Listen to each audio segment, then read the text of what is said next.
Boa tarde. Vocês estão me ouvindo? Sim.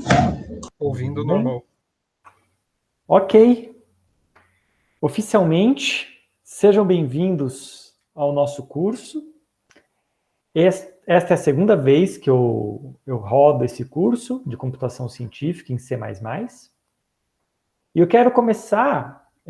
hoje é uma introdução ao curso. Então, não necessariamente a gente vai programar. Eu quero mostrar algumas coisas para vocês. Eu quero também, baseado em quem está aqui, medir um pouco a experiência de cada um para tentar dosar o curso. Mas a ideia básica de hoje é introduzir o conceito do curso, tá bom? Vocês conseguem ver essa telinha aqui? Será que eu preciso aumentar um pouco mais? Acho que ele não deixa eu dar um... Ah, consegui dar um zoom maior. Então, esse aqui é o programa de ensino. Eu sei que nós temos alguns alunos que são de fora da universidade, que estão como ouvintes, né? Então, vocês não têm acesso a isso. Por isso que eu coloquei no Slack da nossa turma, onde todo mundo tem acesso. Então, basicamente, é o plano de ensino. E aqui vocês encontram tanto o objetivo do curso, como tudo que a gente vai aprender, né? Quem tiver curiosidade de ler, nós temos aqui os objetivos do curso, tudo bonitinho. E aí, nosso curso é dividido em 5 unidades. A primeira unidade, o objetivo, se vocês olharem aqui, objetivos específicos, vai ser executar um projeto. Então, são 5 unidades, nós temos 5 projetos para fazer. A ideia é aprender através de projetos. Então, este curso ele se baseia em metodologias ativas. Então, é menos no esquema professor no quadro dando aula e mais no esquema mão na massa. E aí, ao encontrar coisas que vocês não sabem como fazer, eu venho e ajudo a apagar o incêndio. Então, vão haver vídeos de aulinhas mesmo, de conceito fundamental, e a grande maioria do conteúdo nós vamos aprendendo juntos conforme a necessidade surge.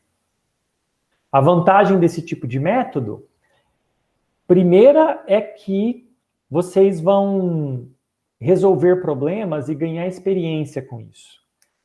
A segunda vantagem é que eu espero que vocês tenham um aprendizado mais significativo, porque quando a gente primeiro precisa de algo, sente que precisa de algo, e depois encontra a solução para isso, nós temos uma tendência maior a você lembrar daquilo. Então, eu espero que seja mais significativo.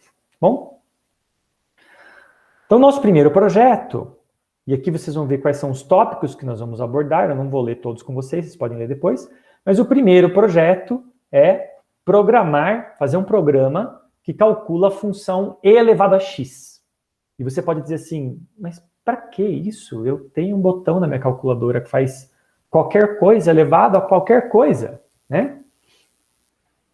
Pois é, mas quando a gente fala de computação científica, você está falando de resolver problemas científicos, né? Problemas da ciência utilizando o computador. E tem muita coisa legal para aprender por trás de uma tarefa tão simples quanto calcular uma função qualquer no computador. Vou mostrar para vocês hoje que você pode simplesmente chamar uma função do C++ que faz isso, que é a função exp, e pronto. Mas esse não é o objetivo. O objetivo é ensinar o computador como se ele não soubesse, e de fato ele não sabe. Quando você chama uma função de uma biblioteca, alguém programou aquilo. E o C++ ele é uma linguagem 100% aberta, então eu posso inclusive ir lá e ver como foi calculado, para me inspirar, para entender, para criticar, até para falar, ó, não me serve essa forma de cálculo e assim por diante. Então, é essa experiência que eu quero passar para vocês. Cada projeto vai ser uma oportunidade de você vivenciar um elemento da computação científica e vivenciar essa interação com o C++, que é uma linguagem viva e aberta. O que eu quero dizer com isso? Você, por exemplo, programa Python ou JavaScript, que é a linguagem mais usada do mundo. Você sabe quem faz o JavaScript? Você conhece um programador que trabalha por trás das câmeras, por assim dizer, programando JavaScript? Eu não conheço.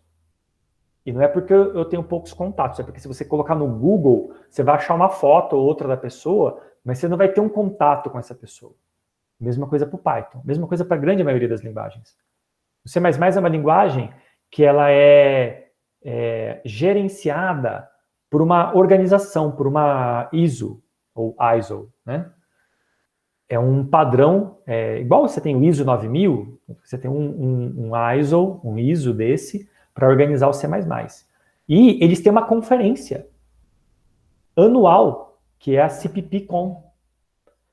E tudo da conferência vai parar online depois que a conferência passa. Então, se você quiser ouvir da boca do criador do C++ o que uma coisa quer dizer, você acha. Se você quiser ouvir da boca de quem criou a função EXP, você encontra. E mais, a ISO tem um canal de comunicação. Se você tem uma necessidade que você está sentindo e que a linguagem não te atende, você pode escrever para eles. Porque uma das filosofias por trás do C++ é que a linguagem está aqui para servir ao programador. Enquanto que muitas linguagens te entregam um pacote fechado e falam assim para você, tá aqui, aprende, tá o manual. O C++ começa assim, mas depois de um tempo você percebe que existe uma abertura real para você entrar lá e falar assim, por que essa função não é desse jeito? E se você tocar num ponto sensível, que alguém pode olhar realmente e falar assim, nossa, eu não tinha pensado nisso, você pode até se envolver e apresentar uma solução. E isso pode fazer parte do padrão da linguagem. A cada 3 anos, C++ é relançado, é uma atualização, por assim dizer, é lançada com novas funcionalidades, baseado em tudo que eles ouviram da comunidade. Então, é uma linguagem viva. E vivenciar isso, né, perdão com o trocadilho, vida e vivenciar, é muito importante para qualquer programador. Então, o projeto 2, aí nós vamos falar um pouquinho sobre estrutura de dados, tanto dados, bem pouquinho, quando eu falo estrutura de dados, as pessoas já pensam assim, não, na verdade eu estou falando, perdão, eu pulei. Eu vou falar de persistência, tá? Na unidade 2. Então, o que é persistência? A persistência é você poder guardar coisas para sempre, ou seja, guardar no disco, guardar no pendrive, salvar um arquivo, ler um arquivo salvo. Nós vamos aprender a fazer isso, porque quando a gente faz computação científica, você gera uma simulação, você quer poder gravar isso de alguma forma. Então nós vamos falar de persistência. Eu vou falar um pouquinho de estruturas fundamentais de dados, que são os arrays e os structs. Structs é para estrutura heterogênea, que combina mais de um tipo de dado, e array é para estrutura homogênea. E aí, o projeto vai ser órbitas newtonianas. E a gente vai fazer um programinha que calcula órbitas de Newton. Olha que legal. Lembrando que não é um projeto, um curso de métodos numéricos.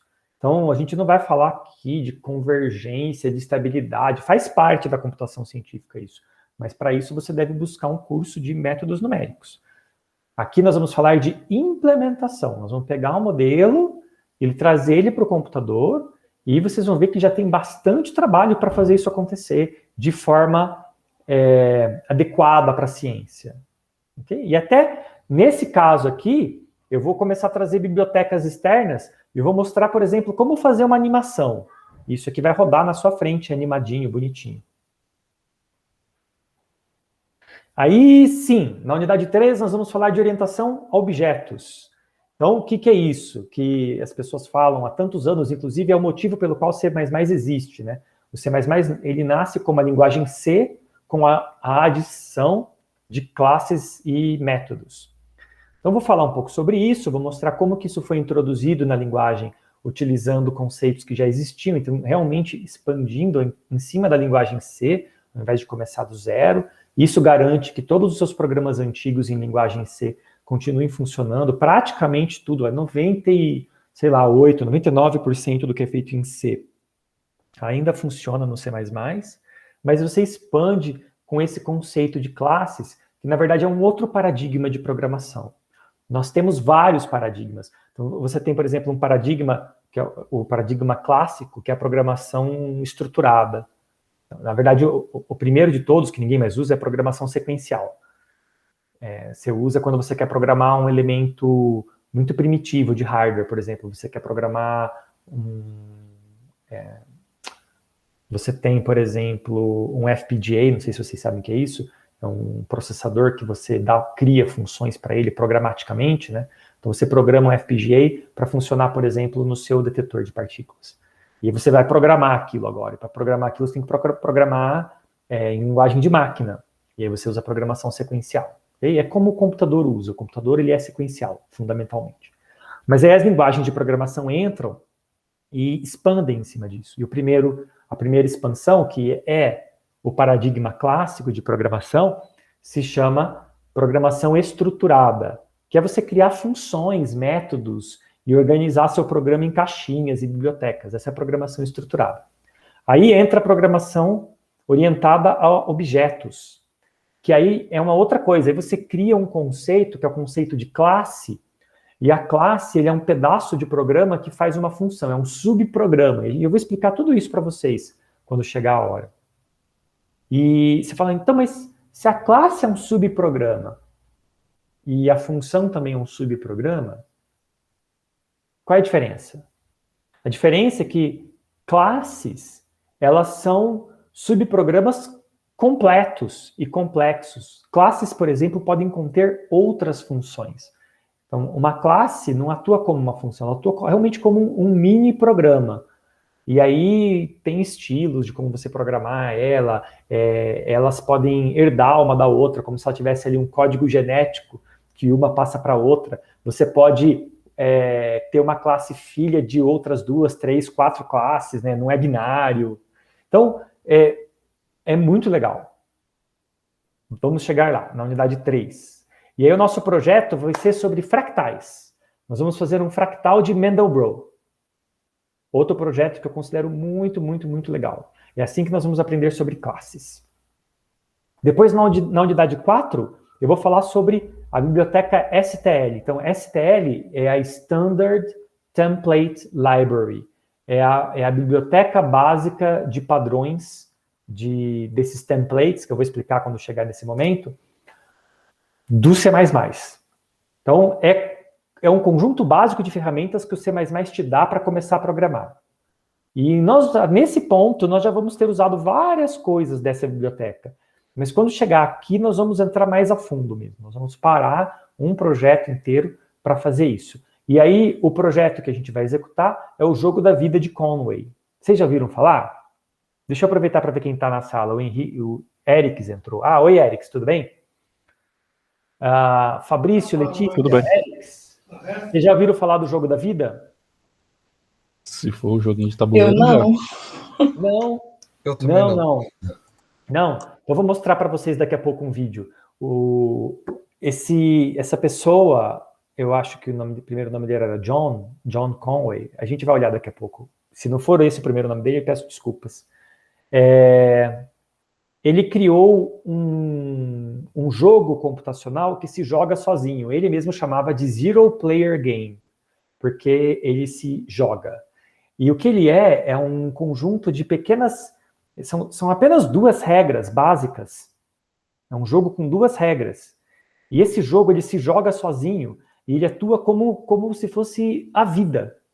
Por isso que chama o jogo da vida. Porque o que é a vida? A vida é o que acontece, é um fenômeno que emerge, ele é emergente de regras básicas, que são as regras da física e da química. Então ele cria uma coisa muito simples. Eu tenho 2 regras, e quando eu aplico essas 2 regras, eu vejo coisas evoluindo na tela do computador. É muito, muito, muito legal. E assim, tem muita matemática por trás, tem muita computação. Esse cara, ele assim, é genial o Jogo da Vida. Passar pela experiência de programar o Jogo da Vida é uma coisa super simples, mas quando ele está rodando na sua frente, é de cair o queixo.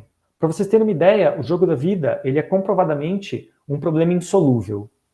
Porque quando... Por exemplo, eu posso dizer assim para vocês, é possível provar matematicamente, é uma pergunta, ó, é possível provar matematicamente, partindo uma certa configuração do tabuleiro de xadrez, não precisa ser a configuração inicial, pode estar no meio do jogo, certo? É possível provar matematicamente que em qualquer momento do xadrez vai dar empate? Então, é uma pergunta... a Letícia caiu, espero que ela volte. É uma pergunta matemática, né? Dadas as milhões de combinações do xadrez, eu consigo parar o jogo em algum momento e dizer assim, vai empatar a partir de agora. Então, é possível? Isso é uma pergunta que os matemáticos se fazem há muito tempo, e até hoje ninguém conseguiu chegar numa prova matemática para isso. Dada essa combinação, você consegue com algumas combinações, tanto é que um bom enxadrista consegue olhar para o jogo perto do fim e falar, vai dar empate. E é uma coisa que a outra pessoa que estiver jogando com você, a hora que ela olhar para o tabuleiro, vai concordar, porque é baseado em lógica, né? Agora, é possível em qualquer momento dizer isso? Não, ninguém sabe se é possível. O jogo da vida de Conway é a mesma coisa, de Conlan. Eu escrevi Conway, é Conway. É Conway, tá escrito certo. O jogo da vida de Conway é a mesma coisa, ele se joga sozinho, mas em alguns momentos ele entra em loop e ele meio que trava, ele não evolui mais. E aí existe uma pergunta que é assim, é possível provar de antemão, antes de começar a jogar, que o jogo da vida vai travar, vai entrar em loop e vai parar de evoluir? E essa resposta nós já sabemos, é impossível. Ele é um jogo de final indeterminado, ele é indecidível. Já viram falar esse termo da lógica matemática? Quando você tem um problema matemático que é comprovadamente impossível de provar? Então, o jogo da vida de Conway é um desses. Além disso, ele é Turing completo. Já viram falar de máquina de Turing? O computador mais básico que existe? O Turing foi o Alan Turing, o pai da computação. A máquina de Turing é uma máquina, um conceito que ele criou que consegue calcular qualquer coisa dado um tempo suficiente. Ou ele calcula ou ele trava, certo? E o jogo da vida de Conway, ele é Turing completo, o que significa que eu posso usar o jogo da vida para calcular qualquer coisa. Eu posso usar ele como computador. Você ignorar momentaneamente o fato que ele está rodando num computador? Eu posso usar ele como computador. Ao ponto que algumas pessoas já conseguiram programar o jogo da vida de Conway dentro do jogo da vida de Conway, rodando num computador. Daqui a pouco eu vou mostrar um vídeo, vocês vão entender melhor. Isso aqui é fascinante demais. Eu tentei escolher projetos, gente, que agregassem para vocês, agregassem vivência computacional. Espero que vocês gostem dos projetos. E aí, unidade 5, eu vou falar um pouco sobre otimização. Então, um dos pilares fundamentais da computação científica é o conceito de você programar sempre de forma ótima. Eu tenho um computador na minha frente. Eu vou rodar programas... Aliás, vamos fazer uma pergunta antes de eu responder isso. Eu sei que vocês devem ter diferentes experiências, né? Vamos supor que eu vou rodar uma simulação minha. Eu estou fazendo um programa aqui para o experimento que eu participo. Eu vou rodar uma simulação. Eu consigo rodar ela em alguns minutos aqui para testar. Mas a hora que eu vou rodar para valer, para publicar um artigo científico, quanto tempo vocês acham que uma simulação fica rodando? Quero chutes. Isso varia muito, tá? Mas eu quero ordens de grandeza, de tempo. Quanto tempo vocês acham que uma simulação dessas que eu trabalho fica rodando? 24 horas. 24 horas. Eu ia falar 2 dias. Da máquina e quantas respostas você quer. Né? Exato. Não, tudo bem. Mas, 24 horas, 48 horas... o Erics falou, depende do que eu quero, claro. Então, por exemplo, de ontem para hoje, eu rodei um teste, tá? Eu peguei uma simulação que eu rodo ela em 1 ou 2 minutos e eu fiz um teste um pouco mais intensivo, mas mesmo assim, um teste que roda em 24 horas. Mas eu fiz ele ser assim. Eu falei, eu quero fazer um teste um pouco mais sólido para adquirir um pouco mais de confiança na minha simulação. Então, quantas vezes eu consigo... quantas etapas da simulação eu consigo rodar em 24 horas? Eu fiz essa pergunta, então eu programei minha simulação para rodar por 24 horas. Pronto, é isso. Eu poderia ter programado para 48 horas, para sei lá, para 5 dias. Mas a questão é, Quanto tempo leva para eu ter, quando eu for falar assim, eu quero o resultado final agora, eu quero algo que eu posso pôr num artigo. Bom, como o Eric falou, depende de muita coisa, depende de quantas máquinas eu tenho para rodar. Então é uma das coisas que eu vou abordar aqui, que é o conceito de multitarefa. Então como que eu divido minha simulação entre várias CPUs? Às vezes eu quero rodar aqui, meu computador tem 8 CPUs. E ele tem 8 GB de memória RAM, dos quais eu tenho 4 disponíveis para mim a qualquer momento. Metade, a outra metade está com o sistema operacional. Então, eu falo assim, como que eu faço para rodar em 24 horas de forma que eu não estou usando mais nada no meu computador? Então, com toda a memória que eu tenho disponível, com toda a CPU que eu tenho disponível, eu vou rodar 24 horas. Eu quero ter certeza que nessas 24 horas eu fiz o máximo que deu. E esse que é o ponto. É isso que é a otimização. Eu quero ter certeza que minha CPU está fritando, que se não tivesse a ventoinha aqui refrigerando, eu estaria fritando um ovo em cima dela, porque eu comprei esta máquina para isso. E aí você fala, mas o que é isso que você está usando aí, professor? Eu não estou vendo. É um notebook. Um notebook um pouquinho mais parrudo em termos de computação, mas é um notebook. Aí você vai rodar a versão final. A versão final, então, eu vou rodar num cluster. De repente, a universidade tem um cluster. De repente, o experimento tem um cluster. Lá eu tenho acesso agora a centenas de CPUs e, às vezes, a terabytes de memória RAM. Como que eu rodo isso? Bom, agora eu vou rodar, quero fritar aquela CPU, quero rodar no máximo lá. Até porque, normalmente, isso custa dinheiro. Quer você vai rodar numa universidade, quer você vai rodar num laboratório, ou talvez você pague um serviço de nuvem, como o da Amazon, da Google, para você rodar, qualquer que seja esses casos, isso custa dinheiro. E aí, você quer rodar no menor tempo possível. De fato, eu quero atingir a precisão que eu estou buscando no menor tempo possível. Nesse caso, eu posso dizer para vocês, eu já rodei simulações em cluster, com centenas de CPUs, com terabytes de memória RAM. Eu já rodei simulações que levavam 3 meses. No meu computadorzinho antigo, a minha simulação do meu doutorado, que rodou em 2 computadores de 2 CPUs cada uma, isso foi lá em 2007, rodou 8 meses. Então, assim, você falar que você tem um computador parado, encostado no canto, trabalhando por 8 meses, é muito tempo. E mesmo 3 meses rodando num supercomputador, é muito tempo. Mas isso é o mundo da computação científica. E aí, levar, às vezes, a sua simulação levar uma semana a mais para terminar, é recurso financeiro que está envolvido ali. É tempo, é aluguel de máquina, é estrutura, é energia elétrica. Computação gasta energia elétrica. Computação gasta créditos de carbono, gente. Estou falando sério. Essas simulações, elas são tão pesadas que envolve o consumo de energia que pode ser medido em termos de pegada de carbono. Então, é aqui que entra esse mundo que chama computação de alta performance. Em inglês é HPC, High Performance Computation. E eu quero mostrar isso para vocês. E nós vamos resolver isso com um campeonato de integração de Monte Carlo. Eu vou ensinar para vocês o método de Monte Carlo, que você pode aplicar em vários lugares, mas eu vou usar o método de Monte Carlo para integração, e aí a gente vai fazer um campeonato. Eu vou dar uma função maluca, e vou dar a precisão que eu quero a integral dela, e o programa que atingir aquela precisão em menos tempo ganha. Claro, a aprovação de vocês não tem nada a ver. O campeonato é só para a gente se divertir, tá bom? A gente pode até fazer, sei lá, valendo uma pizza, quem ganhar, tá? Mas a ideia é provocar uma disputa amistosa entre vocês, né? Para realmente a gente se esforçar em ir lá e tirar o máximo da nossa máquina. Então, o que a gente vai ver aqui? A gente vai ver sobre threads, que é você dividir programas, o seu programa em várias CPUs, e aí entra um pouco o conceito de corrida pelos dados. Vocês já viram falar disso? Alguém já viu falar de corrida pelos dados? Fala aí. Pode ligar o microfone para falar comigo. Corrida pelos dados. Data racing. Alguém já ouviu falar?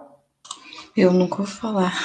Data Race eu já vi mencionado em alguns algoritmos de otimização de renderização 3D. Isso, eu consigo imaginar nesse contexto mesmo. Então, o que é Data Racing? É assim, ó. eu tenho uma variável na memória, né? Eu tenho ali um valor, por exemplo, eu tenho uma variável que guarda um número que eu estou calculando na minha simulação. A minha resposta, provavelmente, certo? Só que eu dividi meu programa em paralelo, em 8 CPUs para rodar. Em algum momento, eles vão querer juntar aquilo. Então, eu preciso coordenar essa juntada de informações. Porque se eu não coordenar, é uma corrida. A CPU que acabar primeiro vai lá e vai dar o resultado, mas ela vai dar o resultado parcial, porque eu não juntei direito com os outros. Aí as outras CPUs vão terminando depois e vão apagando o resultado da primeira, e dá tudo errado. Então, corrida pelos dados é uma coisa ruim, mas ela é uma consequência de você paralelizar os seus programas. Então, vou falar um pouquinho para vocês em como evitar a corrida pelos dados, o data racing. E eu vou falar bem de leve sobre SIMD. Então, o que é SIMD? Single Instruction Multiple Data. Isso aqui é o seguinte, há poucos anos atrás, vamos colocar aí menos de 10 anos, as CPUs começaram, os fabricantes de CPUs tiveram que tomar uma decisão. Porque a CPU tem um número de bits que ela consegue enxergar, né? Até 20 anos atrás, tudo era 32 bits. Aí, mais ou menos uns 20 anos, surgiu a ideia de passar para 64 bits. Eu vou explicar tudo isso no curso, tá bom? Não se preocupe. Estou só contando um pouquinho de história.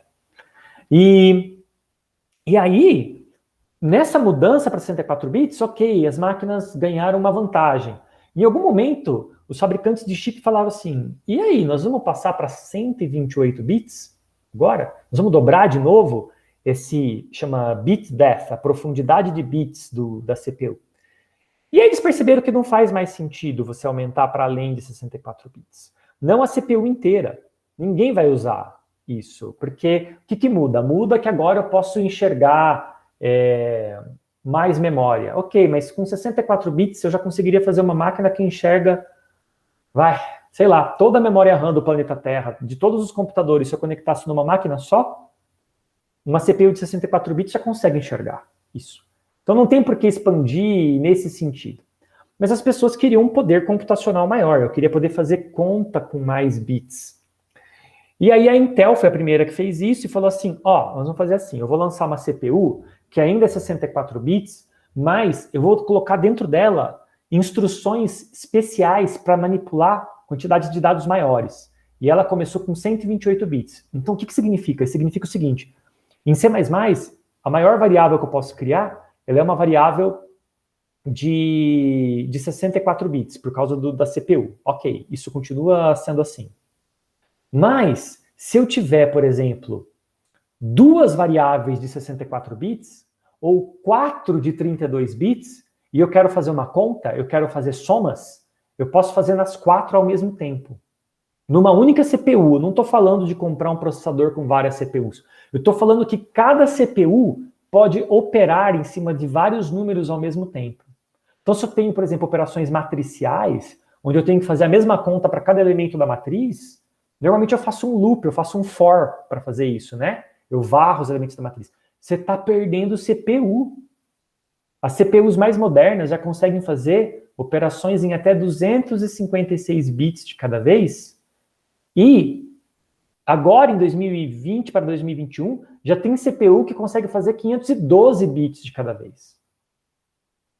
Então, é como se cada vez que você soma A mais B no seu programa, você poderia ter somado 2, 4, 8 variáveis como essa de uma vez, dependendo da CPU que você tem. E aí depende realmente de você saber qual é o modelo de CPU que você tem. Isso aqui é muito ligado à CPU, tá bom? Mas é algo que pode agregar num programa de Monte Carlo, por exemplo. Nós vamos ver. Então é isso, tá? Isso é o curso. A nossa biografia fundamental é esse livro aqui, entre outros. Então é esse First Course in Computational Physics e Object-Oriented Programming. O tour do C++, do C++, do C++, do criador dele, do Bjarne. Cálculo numérico, às vezes a gente vai precisar de alguma coisa. E esse livro muito bom de o Numerical Recipes em C++. Tudo isso aqui são referências clássicas, tá? Mas eu vou passando as coisas para vocês aos poucos ao longo do curso. Às vezes vocês nem vão precisar abrir o livro. Tá? São referências que estão aqui para que você vá além, tá bom? Ok, então isso é a estrutura do nosso curso. Deixa eu mostrar para vocês o jogo da vida.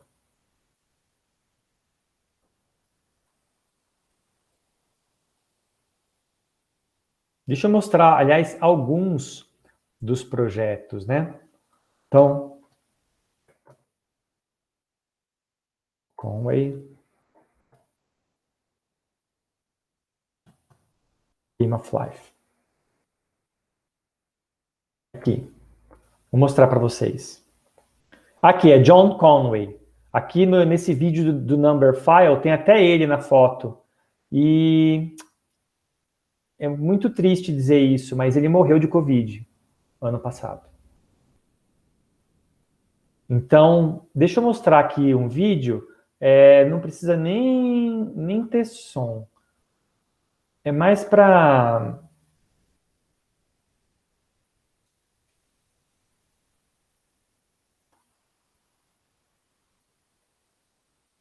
tem vários vídeos sobre ele. Então, qual que é a ideia, na verdade, do jogo, né? A ideia é assim, ó.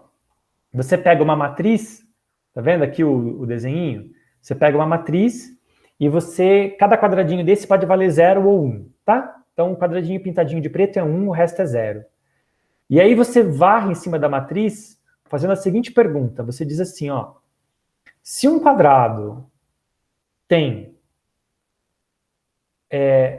2 ou 3 vizinhos, acho que é essa a regra. Ih, agora eu vou ter que lembrar, hein? Peraí. Não, se um quadrado tem menos de 2 vizinhos, ele morre.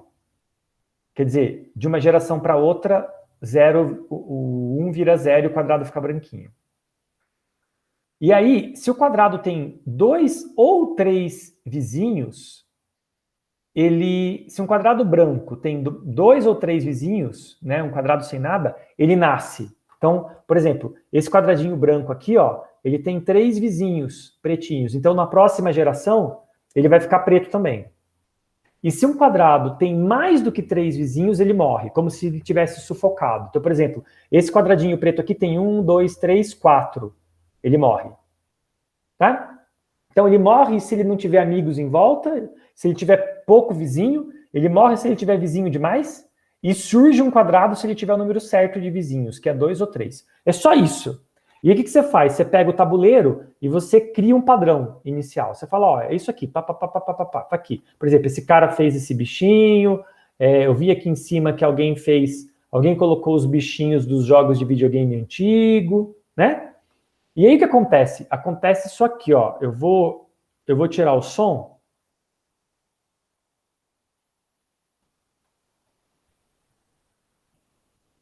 Aqui, ó, a pessoa está criando o padrão inicial e olha lá, ó. Tá vendo que está mexendo? Ele está seguindo a regra. Então, se esse quadradinho aqui ele tem 2 vizinhos, ele continua vivo, não acontece nada. Aí esse cara aqui, ele tem 3 vizinhos, ó, 1, 2, 3. Se ele tem 3 vizinhos, o que vai acontecer? Vai nascer um quadradinho aqui. Esse aqui também, 3 vizinhos, vai nascer um quadradinho aqui. Aí ele faz... Cadê? Olha lá. Aí ele inverte, ele fica na vertical. E assim... e esse cara aqui, esse quadradinho tem um vizinho só, ele tem pouco vizinho, então ele morre. E esse aqui também tem um vizinho só, então ele morre. Então esses dois morrem e nascem 2 aqui. Aí inverte, fica travado, ele fica repetindo esse padrão várias vezes. Aí se ele desenhar outro, por exemplo, vamos ver o que ele vai desenhar aqui. Aliás, eu não sei o que ele usou para fazer isso aqui, mas se ele usar C++, você pode fazer exatamente esse programa aqui, do jeito que ele está fazendo, para colocar o padrãozinho na mão aqui. Eu acho que ele vai fazer um andador. Tem uns padrões que chamam andadores, que, olha lá, ó, vai começar. Quer ver o que ele vai fazer? Ó? O jogo está rodando. A partir daquele padrão inicial, ele vai começar a andar para frente. É que está sem som, a gente não está ouvindo o que a pessoa está falando. Ele parou o padrão.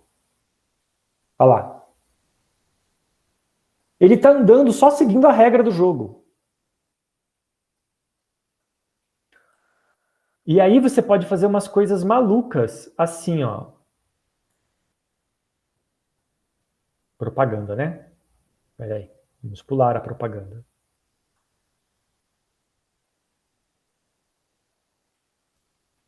Então tem vários vídeos que vocês podem assistir. Ah lá, o cara fez um andador, ó. Aqui a matriz é bem pequenininha, tá vendo? Olha esse padrão que bonito. Você tem duas coisas que ficam repetindo aqui e essas coisas produzem andadores que vão andar infinitamente pelo plano. Olha que legal. Por isso que chama o jogo da vida, porque o número de padrões que você faz... Olha aqui que legal. Ele fez... Volta um pouquinho. Ele fez duas fontes produzindo andadores que se aniquilam. Já está começando a aparecer física de partículas. E aí você vai tornando esses elementos... Olha isso! Fala para mim que isso aqui não parece vida microscópica rodando.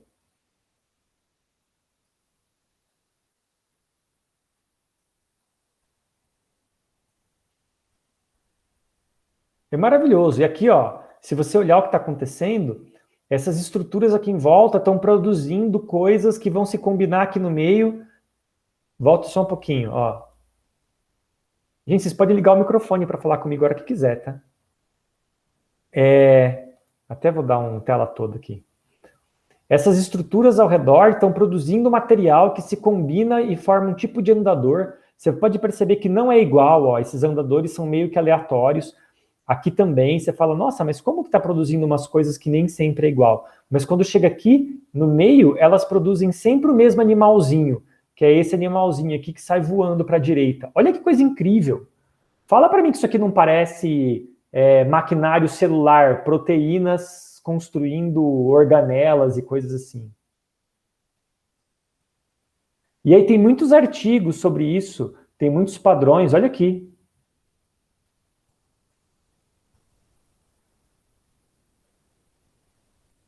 Um jogando para o outro, produzindo.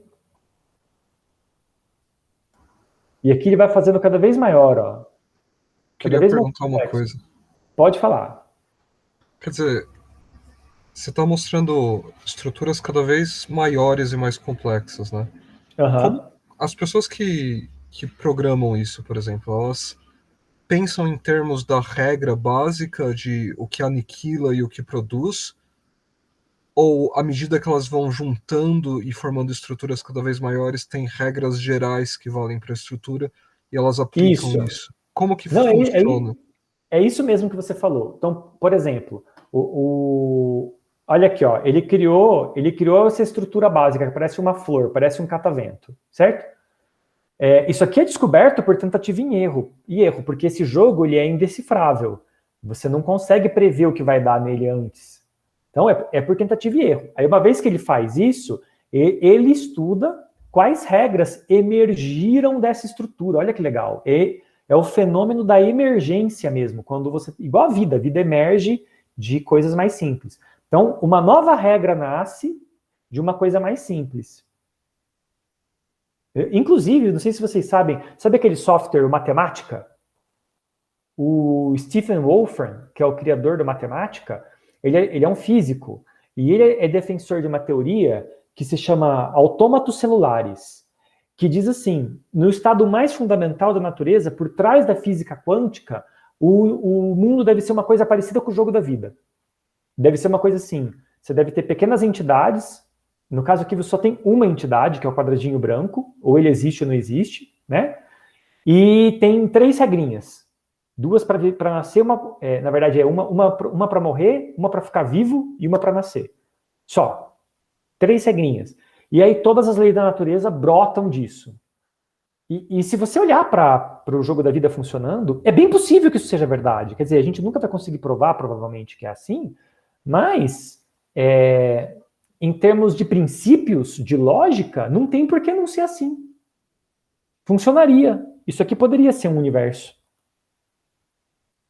Aí, a hora que ele descobre o que essa estrutura faz, ele começa a combinar várias delas, tá vendo? Então, é isso aí que você... Olha lá! Ele fez um negócio que escreve. Lembra que eu falei para vocês, que o jogo da vida, ele é Turing completo? Eu consigo programar qualquer coisa nele? Olha lá, ó. Uma vez que você chega em elementos que têm essa cara de programação, que você entende a lógica, que será que vai formar? Aí começou outro do zero. Isso aí é só aleatoriedades. Aí ele está mostrando o caos. Tá vendo? Ó, como preencher um plano, o outro era o plano se desintegrando. E aí tem uma que eu acho que ele vai mostrar nesse vídeo. Se ele não mostrar, tem um outro vídeo que mostra. Isso aqui, gente, gera artigo científico, tá? O cara faz isso aqui, ó, e publica e fala assim, maior estrutura estável no jogo da vida. Por quê? Porque isso aqui tem movimento aqui dentro, mas não lança um pontinho para fora, nem nada. Por quê? Porque tudo que acontece aqui dentro fica aqui dentro, que é uma condição difícil de atingir no jogo da vida. Tem versões dele em mais dimensões, Gustavo? Tem sim. Tem gente tentando fazer em 3 dimensões já. E é a mesma coisa, quando você programar em 2, você vai programar em 3. Tem versões também com outras regras, sabe? Isso aqui é um tema de pesquisa, gente. Tem muita gente que faz a carreira científica pesquisando no jogo da vida.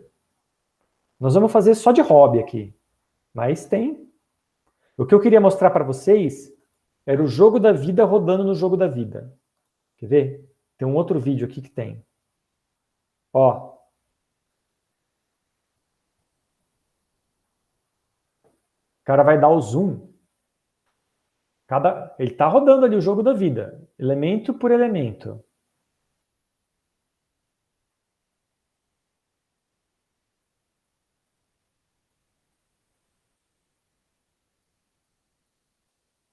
E conforme vai ficar maior, vocês vão ver que, na verdade, tudo isso tem uma razão de ser o que está acontecendo ali. Aqui já está formando uma coisa que parece uma região branca, né, ou preta.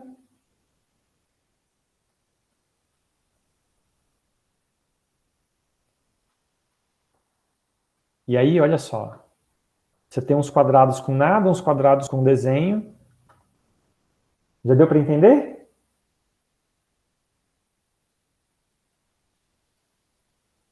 Ó, de vez em quando você vê umas informações correndo de um lugar para o outro aqui, ó, circulando.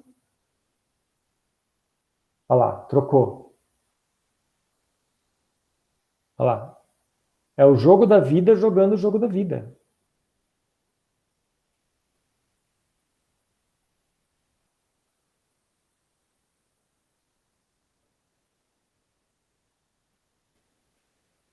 É maravilhoso. E aí você tem campeonato. As pessoas fazem assim. Quantas vezes você consegue fazer o jogo da vida jogando o jogo da vida, jogando o jogo da vida? Bom, Quer dizer, é naquela infinito. situação não é Pode falar. instantânea a maneira como um quadrado é aniquilado ou nasce ou se mantém, né? Quer dizer, tem um tempo para isso acontecer. E da mesma forma, quando tem a parte interior do quadrado, também tem um tempo para isso acontecer. Então tem um Isso. limite para o qual a informação se propaga também, né? Sim, assim como o jogo da vida que você vai programar também tem. Só que aí ele acontece dentro da CPU. Ele é muito rápido para a escala humana. Mas aí quando você precisa fazer esse jogo da vida jogando o outro, aí você começa a perceber essa escala de tempo. Entendeu? Tá. Porque você está colocando esse processamento ali em cima.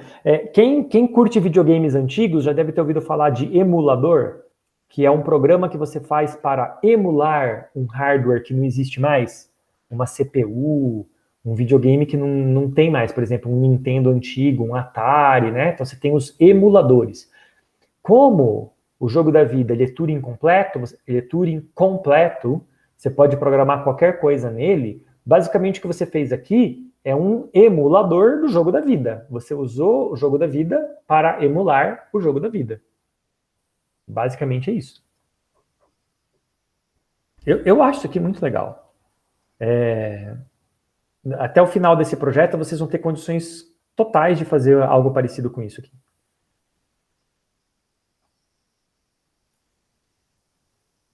Ok. Mandelbrot. Quem já ouviu falar de fractal de Mandelbrot?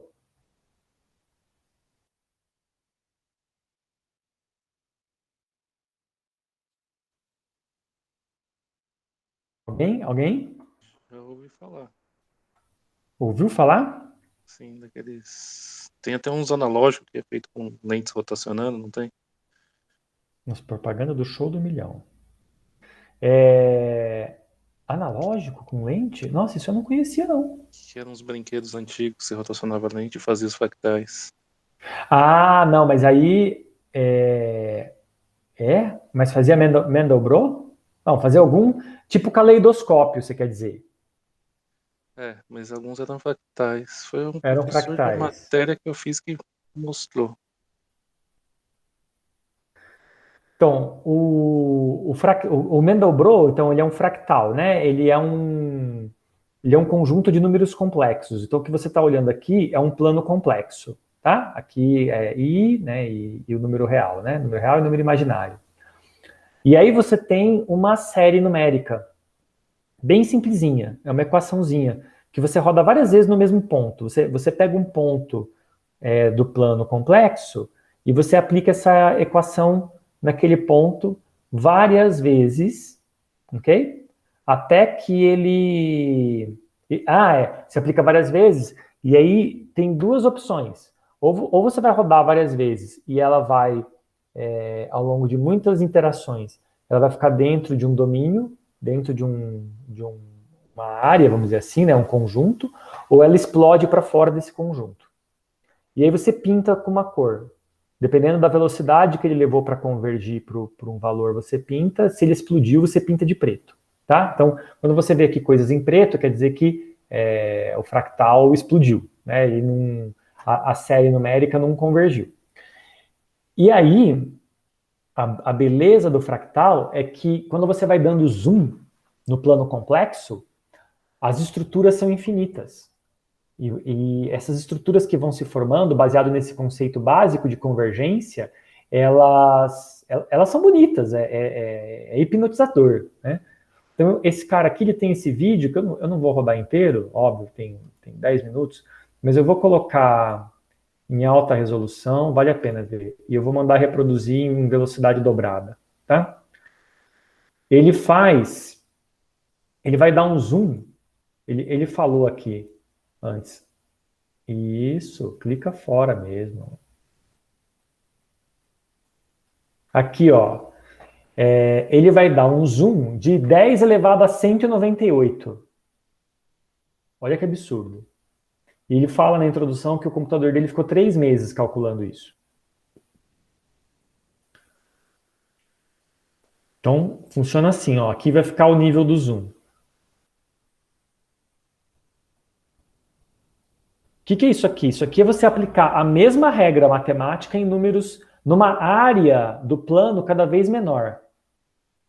Cada vez menor, cada vez menor. E aí aqui vai mostrando, ó, o zoom já está em 10 a 14, 10 a 16.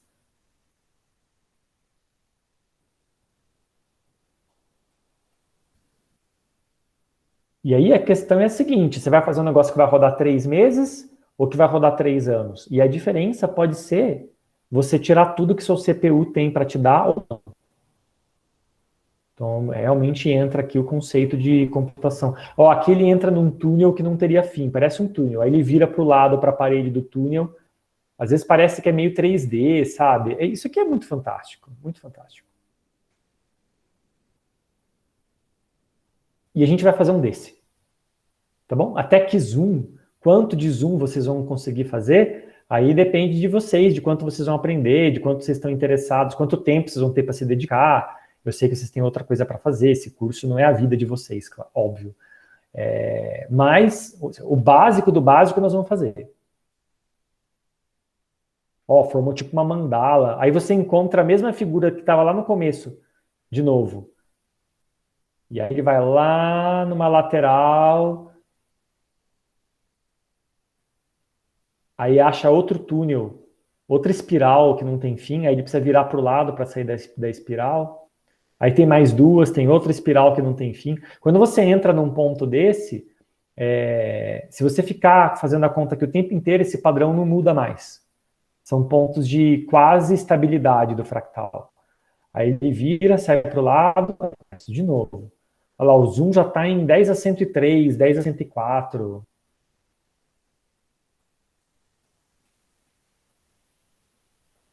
É absurdo. Eu podia ficar o dia inteiro olhando para isso aqui, eu fico hipnotizado.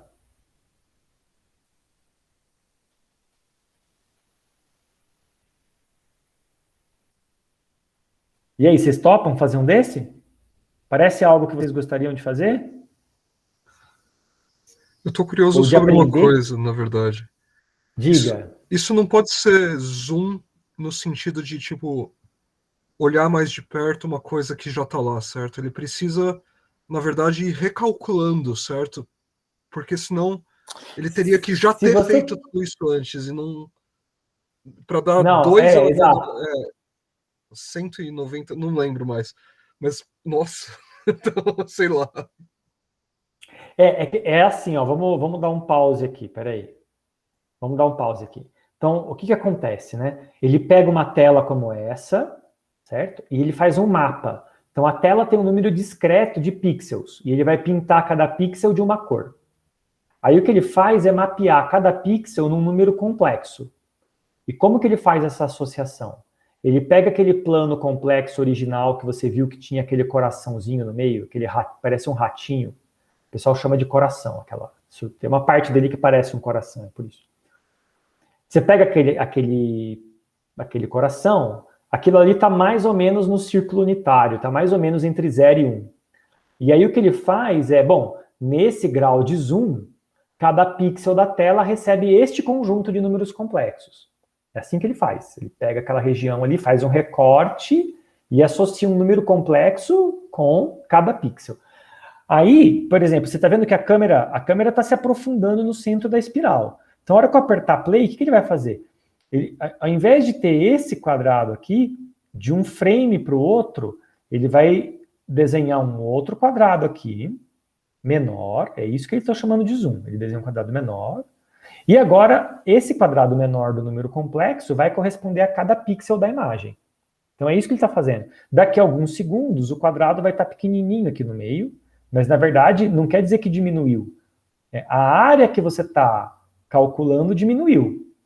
Mas, na verdade, o que ele está fazendo é pegando essa área do mapa do plano complexo e mapeando em cada pixel da tela. E é por isso que você falou assim, aquilo já não está mais lá, eu tenho que calcular de novo. É bem isso. Por quê? Porque quando eu faço... Remapeia e recalcula, né? Isso! Quando eu faço essa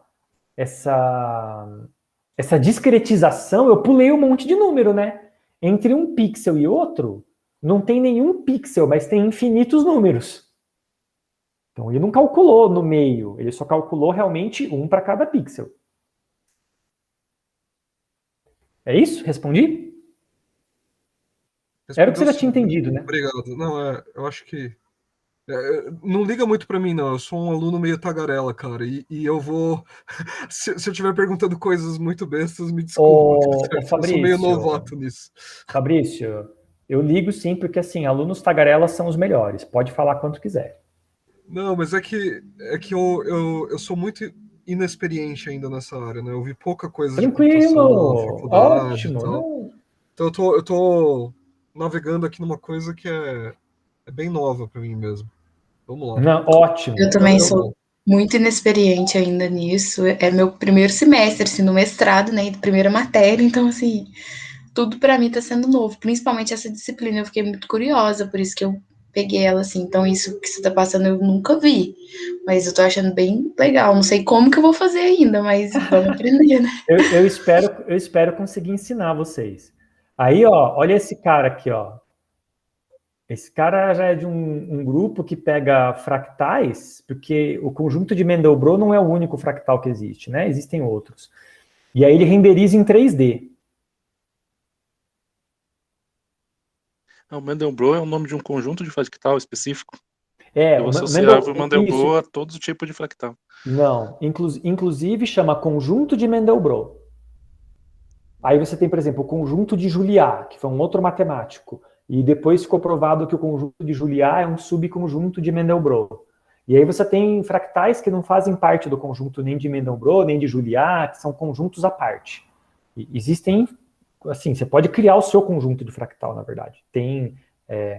Você hora que você começa a estudar essa parte de fractais e caos, você meio que pega o feeling, assim, do que forma um fractal e o que não forma.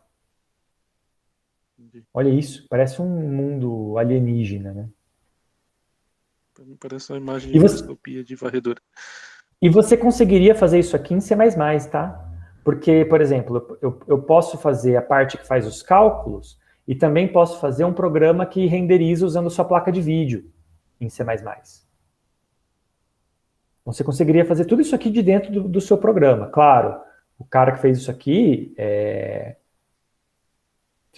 vou falar que ele levou tempo, tá? Ele não fez num projetinho de curso, assim, mas com certeza é factível. Tá bom. Então vamos falar um pouco do C++ mesmo, né? Então, eu vou colocar uns vídeos mostrando para vocês o que vocês têm que instalar. Primeiro, deixa eu perguntar, levanta a mãozinha aí, levanta a mão proverbial, né? Não precisa ser a mão de verdade, porque eu não vou ver. Levanta a mãozinha aí quem usa o Windows e quem usa Linux, deixa eu saber. Sei que vocês estão só em 3 aí, mas... Eu uso Windows. Windows. Eu uso os dois. Eric usa os dois. Fabrício? Os dois também. Tá bom. Ó, não, mas vai ter mais, viu, Letícia, que vai usar só o Windows, não tem problema. Eu vou ensinar como configurar para o Windows e para o Linux. O C++ ele é agnóstico de sistema operacional, então a princípio você tem ele para qualquer sistema, para qualquer CPU. Isso não é um problema, ele é feito para ser assim. Às vezes configurar num é mais difícil do que no outro, mas paciência. Tem hora que é mais difícil no Windows, tem hora que é mais difícil no Linux. Mas dá certo, tá bom? Quem tiver problemas com configuração depois, me fala. Mas do que a gente precisa? Qual é o nosso básico? Você precisa de um compilador. Então, vamos colocar aqui, ó. Compiler. E aí, você pode puxar, por exemplo, o Visual Studio da Microsoft. Eles têm uma versão que é o que eles chamam de Community, que é sempre a versão do ano anterior. Então, a versão mais nova é paga e a do ano anterior fica de graça, tá? Vocês podem baixar e às vezes ver um vídeo de como usa, tá? Não é a que eu vou usar. Aí, quais são as versões mais usadas? Você tem o GCC, que é de licença e código aberto, e também o Clang. O Clang é muito novo, é um compilador que tem poucos anos e já é tão bom, ou melhor em algumas áreas, do que o GCC. Isso aqui é ao gosto do cliente. Você pode usar um compilador próprio da Intel, que é utilizado para programas da Intel, enfim. Eu vou usar o GCC e tudo, absolutamente tudo que nós vamos fazer, você consegue fazer em Clang também. Tá bom? Nos dois. Então, isso é uma ferramenta. Vocês precisam de um compilador. No videozinho que eu vou lançar, eu vou mostrar para vocês como instalar o compilador no Windows e no Linux. É bem simples. Se você quiser pôr no Google e tentar descobrir por si só, pode fazer também. A experiência é muito válida. Se não, espera meu vídeo que eu vou terminar de editar e eu vou colocar logo para vocês. Tá? Então, precisamos de um compilador. Aí, uma vez que você tem um compilador, você faz o programa onde você quiser. Por exemplo, eu vou abrir aqui um terminal. Tá? Vou aumentar um pouco a minha letra para vocês verem melhor. Deixa eu ver onde eu estou aqui. Vou entrar aqui na pasta. Introdução. Pasta do curso.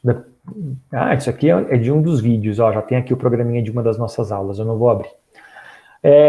Vamos supor que eu queira fazer um programa agora aqui, instantâneo. Tá? Sei lá, eu posso chamar um editor de texto do meu próprio terminal, depende de que sistema operacional você tem. No Windows você pode chamar o bloco de notas, que é o Edit, não sei no Mac que é o editor mais básico que tem. Aqui a gente tem, por exemplo, o VI, né, que é um editor que vocês vão ver, ele funciona no próprio terminal.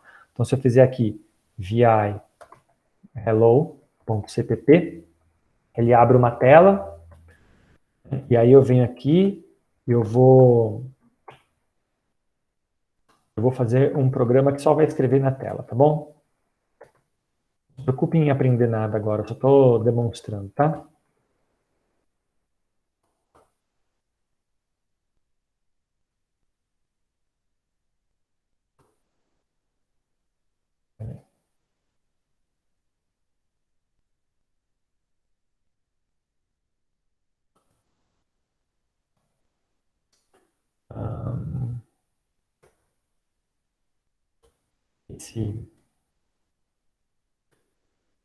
Eu não sou muito fã dele, mas tudo bem. A ideia é só provar uma ideia. Vamos fazer o programa mais básico, o Hello World.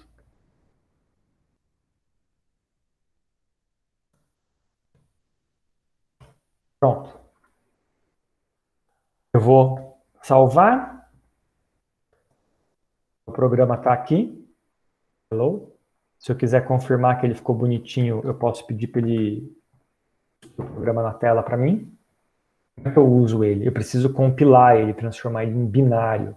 E aí depende do seu compilador. Se você tiver com o Clang instalado, você vai usar o Clang. Se você tiver com o GCC, que é o que a gente usa, você vai chamar o G++, que é o comando dele, né? E eu vou dizer aqui, ó, hello, é o meu programa, e eu quero que você, -o, que é a saída, eu quero que você escreva assim. Eu quero que você chame ele de hello. Se você estiver no Windows, Letícia, o Windows gosta que o programa final termine em .exe, de executável. É como o Windows sabe que aquilo é um programa, tá? No Linux e no Mac, você não precisa pôr nada. Ele descobre sozinho. É um programa. E agora apareceu outra coisa que não tinha, que só tinha o Hello CPP. Agora tem o Hello verdinho, sem nada. Ó. Verdinho no Linux quer dizer que é executável. Então, se eu chamar isso, no Windows eu podia ir lá e dar 2 cliques nele, você vai ver que aparece aqui, ó, Hello World. Eu mandei ele escrever na tela para mim. Tá? Então, esse é o programa. Na verdade, se você tirar isso daqui, isso aqui é a biblioteca que eu uso só para mandar escrever. E se eu tirasse o comando que manda escrever, essa frase aqui, ó. Vou até colar aqui. Isso aqui é o menor programa em C++ possível. Ele não faz nada. Mas se eu quiser ter um programa só com isso daqui, funciona. Tá? Dentro das chaves é onde eu escrevo realmente o que o meu programa vai fazer. Então, eu preciso que vocês instalem um compilador. Tá? Eu vou ensinar como, mas se vocês quiserem se adiantar, fique à vontade. Gustavo. Outra coisa que nós... Pode falar. Oi. Por exemplo, é comum que as pessoas usem o Visual Studio Code? Ou, eu ia falar agora. Tá. Eu cheguei a ver que você costuma usar nos seus cursos e tudo mais, em alguns vídeos do YouTube seus, mas aí você abriu agora, por exemplo, o Vim, né? Eu queria saber se o Vim ainda é usado ou costuma ser usado para programação também. Eu cheguei a ver que tem alguns plugins que fazem ele se aproximar do que seria uma IDE, né? Mas eu não sei se é comum que as pessoas usem o Vim ainda, né? Ele faz bastante sentido para mim, por isso eu tô perguntando isso. Agora, eu nunca tentei transformar ele numa coisa que fizesse qualquer coisa próxima do que o Visual Studio Code faz. Então, por isso eu tô perguntando se alguém costuma tentar fazer isso ou fazer isso na prática. Não, eu não vejo no meu meio assim. O que eu vejo eu também uso o Vim. Por exemplo, eu tô aqui e aí eu vou logar na máquina que eu trabalho, que fica lá no laboratório, nos Estados Unidos. É uma conexão via SSH. É lenta. É uma conexão que tem um tempo de intermitência grande. Então, eu mexo o mouse, eu clico nas coisas, demora para o programa responder. Então, eu preciso de um programa que tem um baixo tempo de latência. Aí eu estou conectado lá e eu quero editar um programa que está lá, eu tenho duas opções. Ou eu copio ele para minha máquina para editar aqui e devolvo ele pronto, ou eu digito VI e edito. Então, para pequenas edições, numa máquina remota, num computador que está em outro lugar, e eu estou só conectado nele, eu uso VI, eu uso Vim. Agora, na minha máquina, nem pensar. Tem coisa muito melhor. Acho que o trabalho que você levaria para adicionar esse tipo de funcionalidade que vocês vão ver que tem no VI, eu acho que não vale a pena, porque o VI ele tem o lugar dele na programosfera, né? No mundo do programador, ele já tem o lugar dele. Você ficar tentando fazer com que ele faça tudo, para mim, é sem propósito. Eu sou uma pessoa muito prática, eu acho que assim, cada ferramenta tem a sua função. E acidentes de trabalho acontecem quando você tenta usar uma ferramenta para uma coisa que ela não foi feita, quando você tenta improvisar. Eu vejo muito assim. Será que eu investiria tempo para fazer o Vim fazer uma coisa que ele não foi feito para fazer? Só porque ele pode? Eu acho que não, eu não faria. Talvez você faça. Talvez você tenha mais prática do que eu. Eu não faria. Pouco provável E aí, que eu tenha mais prática que você, mas tudo bem. não, Obrigado pela resposta. no vinho, por exemplo. Então, o que eu sugiro, né? Existem editores que, como a gente está conversando aqui, que não são tão básicos assim. São editores que têm funcionalidades agregadas. Existem vários deles. E eu recomendo o Visual Studio Code. O nome é parecido com o Visual Studio. O Visual Studio Code, ele não vem com C++ dentro dele. Ele serve para você programar qualquer coisa. Ele aceita qualquer linguagem de programação. Então, na verdade, o que ele é? Ele é um ambiente de desenvolvimento, é isso que chama IDE, Ambiente Integrado de Desenvolvimento.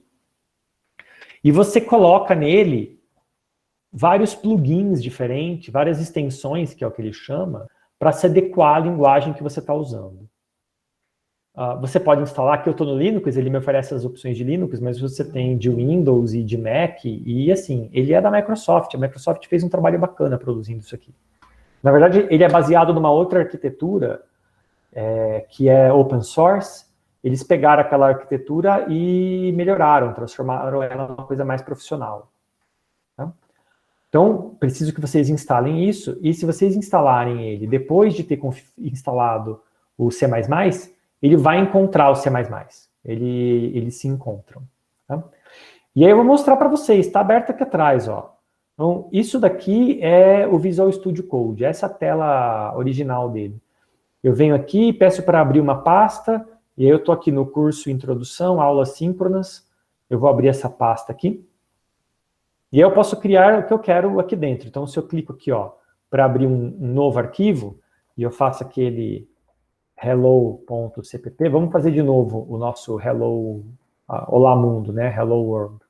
Então, eu vou fazer aqui o menor programinha de C++. E você percebe que ele vai colorir para você, ele vai dar cores que me ajudam a enxergar. Por falar em enxergar, deixa eu dar um zoom. E aí eu falo, bom, e agora, como é que eu executo? Então tem duas formas, eu posso chamar um terminal. Isso aqui é importante, por quê? Porque o terminal do Windows, ele é diferente do terminal do Linux. Se você abrir o prompt de comando do Windows, vai ser um pouco diferente disso aqui.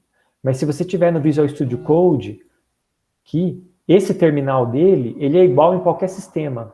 E são os mesmos comandos do Linux, by the way, mas é o mesmo para todos, inclusive no Windows. Então, eu consigo dar uma aula, e se eu digitar aqui ls, que é para ver os arquivos, você, Letícia, ou qualquer aluno do Windows, vai poder digitar a mesma coisa. E assim a gente se encontra. Assim a gente tem certeza que você não tem que ficar preocupado em falar assim, nossa, mas o Gustavo usou um comando que é diferente para mim no Windows. Não. Tudo que tiver aqui dentro do Visual Studio vai funcionar igual para todo mundo. E aí, nesse terminal, nós vamos fazer a mesma coisa. G++, hello cpp, -o, hello. Aí a única diferença é que a Letícia vai colocar exe aqui, e eu não preciso. Eu poderia colocar, tá? O Linux não se importa. Aí ele criou aqui o programinha, ó. Tá vendo? Mas o que tem aqui dentro? Ele fala, olha, eu não posso mostrar isso, porque não parece que é texto. Você quer abrir mesmo assim? Eu falo sim. E aí, ele nem sabe como abrir isso. Mas eu posso pedir para ver em hexadecimal. Opa! Nossa, nem em hexadecimal ele conseguiu abrir isso aqui. Que coisa, né? Por quê? Porque, na verdade, isso aqui é um programa executável. Então, quem que lê o que está escrito aqui dentro? O computador. Quando eu peço para ele executar,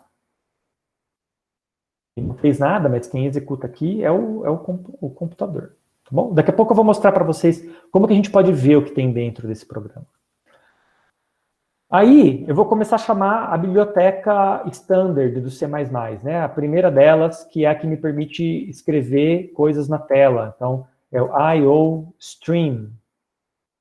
I/O significa input e output, e stream é fluxo. Então, é como se fosse um fluxo de entrada e saída de dados. E aí, para ele, esse terminal aqui, né, o sistema operacional, na verdade, o sistema operacional decide escrever no terminal. Mas o sistema operacional, quando eu quero mandar dados para ele de volta, para o Linux, para o Windows, eu uso cout. Só que tudo que mora dentro dessas bibliotecas precisa de um nomezinho que vai aqui na frente, que é o STD, de Standard Library. E aí eu coloco esse dois pontos, duas vezes aqui. E aí se eu fizer assim, ó, Hello World. E aí eu posso, se eu só fizer isso, o programa já funciona, mas vocês vão ver que quando ele escreveu Hello World aqui embaixo, depois quando o programa terminou, ele voltou para o Linux, para o sistema operacional, na mesma linha. Então eu preciso dizer para ele, ó, quando acabar o meu texto, eu quero que você coloque uma nova linha. Então eu preciso deixar um /n aqui de new line. E aí agora, se eu compilar de novo, agora ele me joga para a linha de baixo aqui. Tá bom? A aulinha está gravada já para falar para vocês sobre variáveis, sobre tipos. Eu vou recomendar que vocês assistam também para não ficar me repetindo muito. Mas eu vou deixar uma dica aqui. Vocês podem vir aqui em cima e dizer para ele assim, ó. Esses nomes que a gente coloca na frente com dois pontos duas vezes, isso aqui se chama espaço de nomes. Olha lá, ele até escreve, ó, namespace std. Quem que escreve isso para mim? O Visual Studio Code. Então, por isso que é importante ter ele. Ele me ajuda a entender o que eu estou programando. Tá? O que é um espaço de nomes? É simplesmente um rótulo. Pensa que eu tenho um armário cheio de gavetas e eu quero guardar os meus programas em gavetinhas.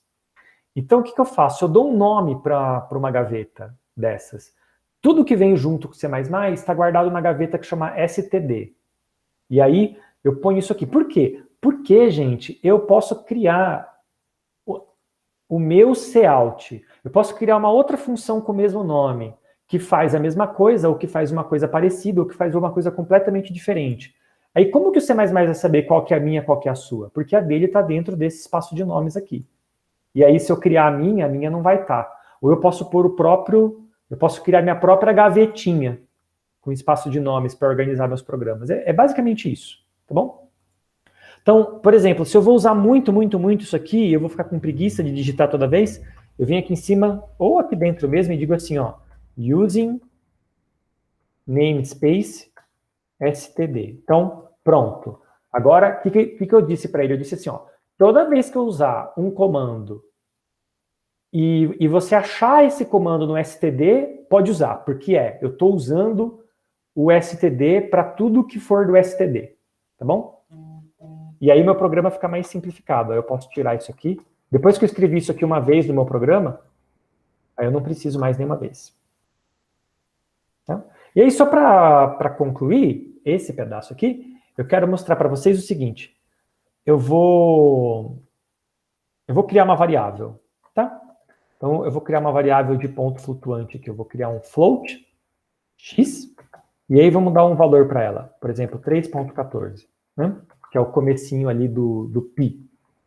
Eu posso vir aqui e ao invés de escrever um texto, eu quero escrever pi, a gente faz assim, ó, deixa esse texto entre aspas aqui, né, essas aspas, entre aspas de verdade, foi sem querer mesmo, entre aspas, esse barra invertida n, que é para uma nova linha, deixa isso aí ali, aí eu ponho de novo esse símbolo, que é o do fluxo de dados, e põe a variável x aqui. Então, o que ele está fazendo? Ele está dizendo assim, ó, para o terminal, você joga, é como se fosse um rio, é uma corredeira, o rio está apontando para lá.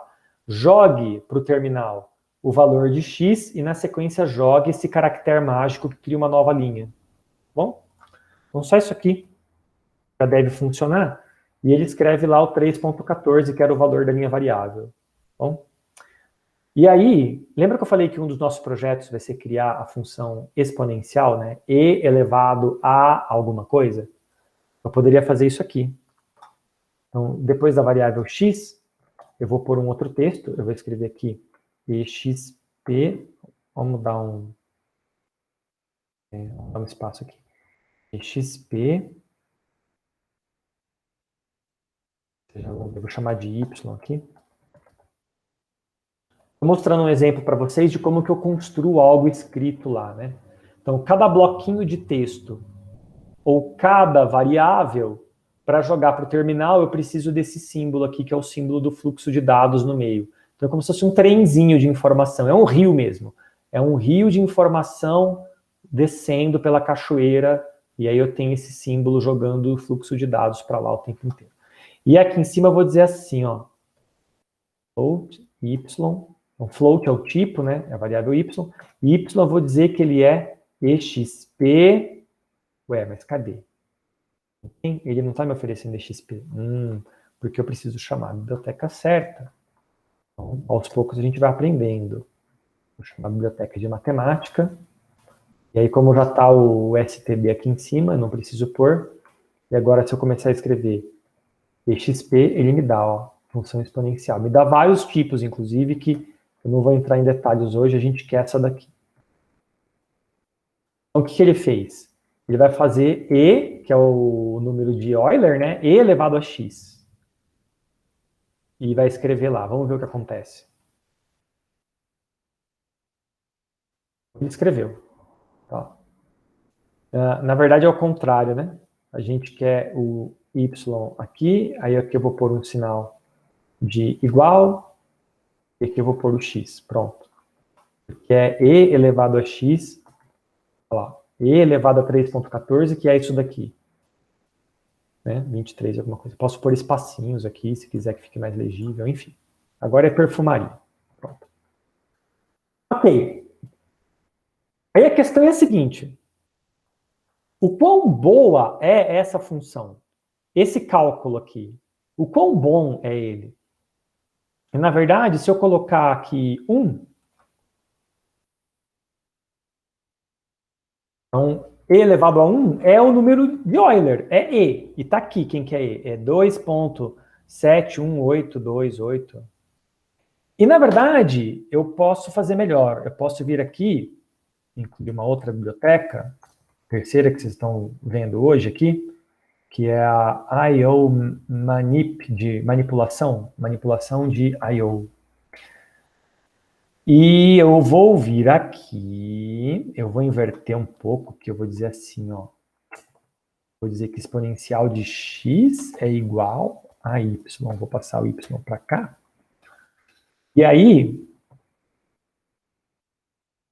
o que eu vou fazer agora é o seguinte, eu vou falar para ele, ó, eu quero que você escreva mais números aqui. Então, deixa eu ver se eu lembro de cabeça. Eu venho aqui e digo assim, precision, deixa eu ver. Bom, o que eu faço quando eu não lembro de cabeça, né? Então agora vocês vão ver um momento ao vivo. Ah, eu não lembro o negócio de cabeça. Ótimo, porque o C++ é uma das linguagens mais bem documentadas da internet. Então se eu venho aqui e dito assim, Cout, porque é o que eu estou tentando fazer, precision. Aí ele vai me jogar aqui e eu vou ver, ó. Tem vários sites, esse aqui em português, mas na verdade eu gosto desse aqui, ó. C++, esse site é bom. Então, o que eu faço? Ah, isso aqui, é set precision, não era só precision, tá vendo? Então, eu venho aqui e digo assim, ó, set precision. E eu falo, escreva aqui para mim 20 casas decimais. Olha lá. Escreveu. Agora, vocês estão vendo esse número aqui embaixo? Será que ele é mesmo o número de Euler? Porque é isso que ele deveria ser, né?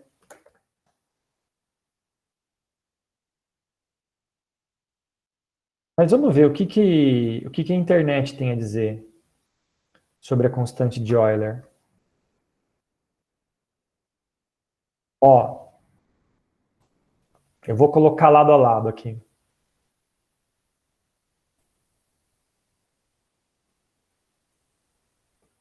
O nosso programa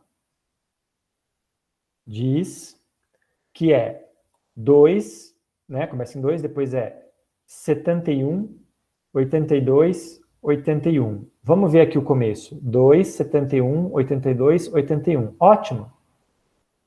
Tá batendo. Depois vem o quê? Depois do 81. Aqui o nosso é 74. E aqui, o que é? 82? Como assim? E daqui para frente é completamente diferente? Ué, como que a minha linguagem de programação não sabe quem é o número de Euler? Acontece que isso não é um problema de linguagem de programação. É um problema de implementação, é um problema de cálculo. E aí vai entrar o nosso primeiro projetinho. Nós vamos calcular a nossa função exponencial. E a nossa função exponencial, entre outras coisas, quando você pedir exponencial de 1 e você pedir 20 dígitos, ela vai te dar os 20 primeiros dígitos do número certo. Se eu não posso confiar... Olha aqui, ó, quantos que eu confiei? Ó? 1, 2, 3, 4, 5, 6, 7. Foi isso? Foi até 18, 28... Aqui também 18, 28, 17... Ó, é aqui, ó, pronto. Aqui é 18, aqui é 17. Foi a partir daqui que mudou, tá? Então, ó, 1, 2, 3, 4, 5, 6, 7.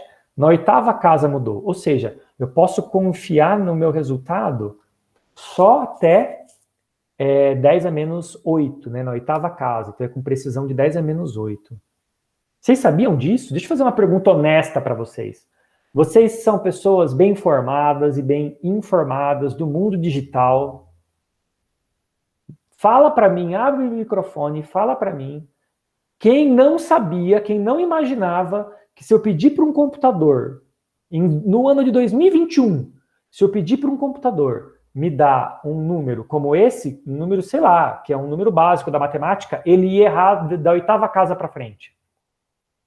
Me fala se isso passou na cabeça de alguém antes. Eu não.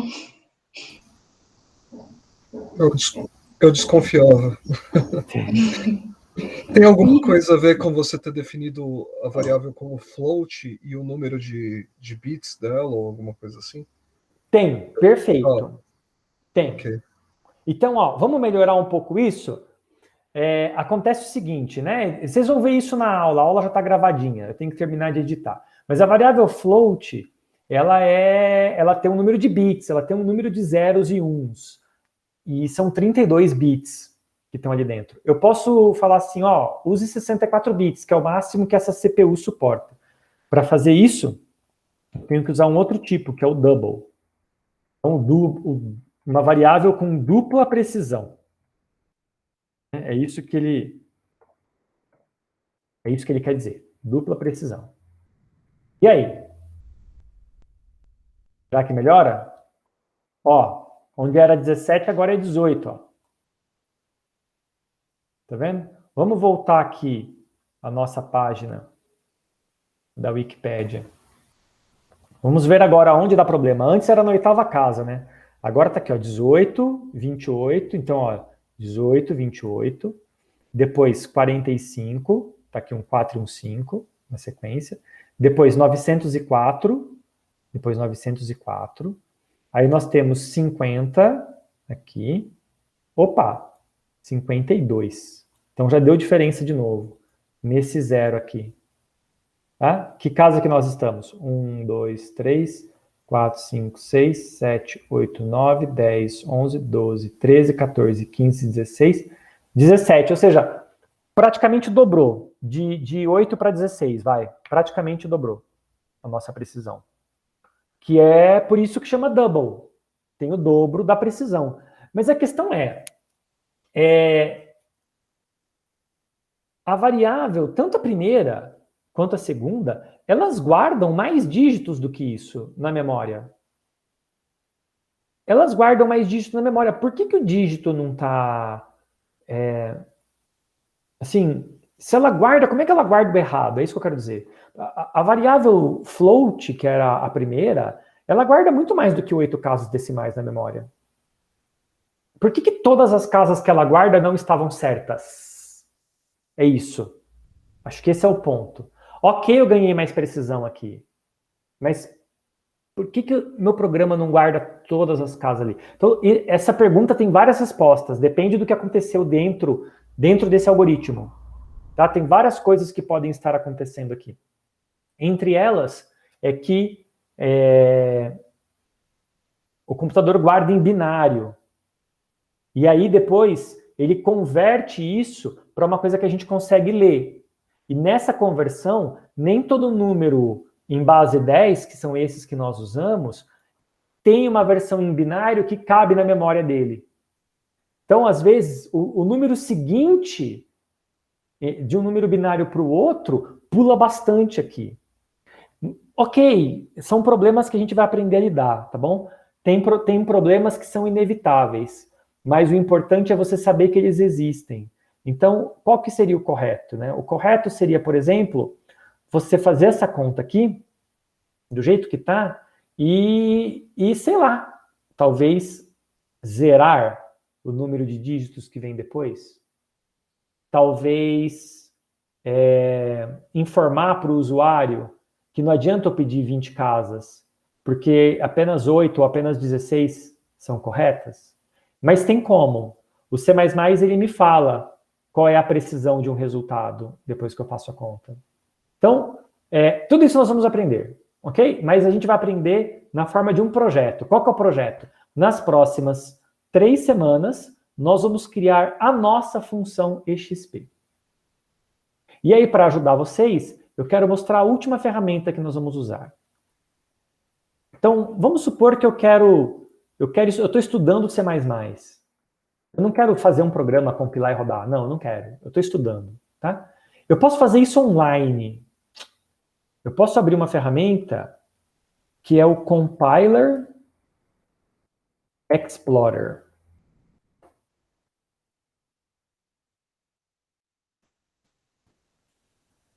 Tá aqui, tá até com o último programinha que eu fiz.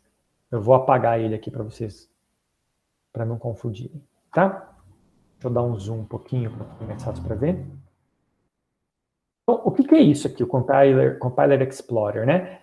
Ele me permite programar do lado de cá e ver do lado de cá a linguagem de máquina.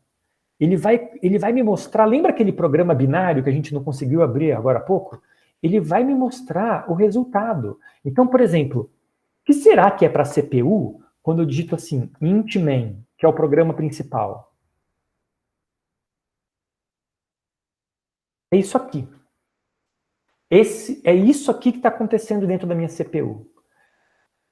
Ele executa uma série de opções. Essas opções, gente, essas palavras que estão aqui são assembly. É a linguagem da CPU. E elas têm funções. Então, isso aqui, ele está pegando... Eu não vou entrar em detalhes, mas é assim. Ele está pegando o ponteiro o último ponteiro e puxando para o alto da pilha stack. Depois ele guardou isso num outro registrador. Aí ele pegou os parâmetros que estão aqui no EX. Aí acabou, ele não tem o que fazer, né? Ele devolve, aqui ele puxou o ponteiro do stack, aqui ele pegou de volta o ponteiro, e aí ele retorna. Então, assim, isso aqui é um programa que não faz nada, mas ok, mas é isso que ele está aqui para fazer. E aí isso eu falo assim para vocês, ó, lembra aquela variável float? Então, quando eu falo float x e guardo nela, por exemplo, o número 1, o que está acontecendo? É assim que ele cria uma variável. Agora você já sabe, se eu colocar o mouse aqui, ó, você vai ver que essa linha do float é essa que ele pintou de azul aqui, ó. Tá? Tá vendo que eu mexo aqui, ele mexe? Ó, criar uma variável é isso aqui. O que ele fez aqui? Sei lá, você tem que saber assembly, né? Mas no fundo, ele tem um registro aqui, né? Um registrador, e ele guarda essas informações lá dentro, tá? Foi isso que ele fez. Ele guardou o número 1 lá dentro. Bom, então a gente vai usar bastante, inclusive, essa ferramenta para estudar como o programa funciona. E aí eu quero mostrar para vocês aqui. Eu vou fazer um abracadabra aqui, ó. Eu vou fazer assim. Vem aqui, vamos chamar aqui. Include. Isso aqui é exatamente o que você faz no seu computador, tá? Só que na nuvem. CMath, que é a biblioteca de matemática. Eu venho aqui, using namespace, std, só para simplificar a minha vida. Eu podia ter copiado lá do outro, mas eu estou digitando de novo. Eu vou fazer aqui, né? Float x igual a exp, né, exponencial de 1. Não vou nem criar variável, vou mandar ele calcular direto. Né?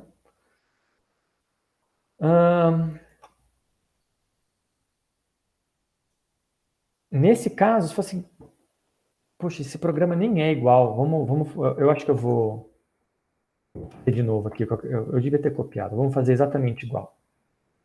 Porque ele fez uma otimização ali que eu não queria. Pronto. Aê! Aê! Agora ele fez o que eu queria. Então, olha aqui, ó. O que ele fez? Criou a variável x, e aí ele tem isso aqui, ó. Call. Chame esse cara aqui para fazer o cálculo para mim. E aí o programa acaba. E você não está vendo quem que é esse cara aqui. Você teria que pedir para ele, para mostrar para você quem que é esse aqui, né? Mas, depois que ele chama essa função, ele dá aquele número para nós com uma precisão limitada. E a questão é, eu quero fazer melhor. Então, eu quero poder vir aqui, talvez até entrar nessa função, vou fazer outra mágica, vou apertar F12, olha lá. É o Visual Studio Code que me faz isso.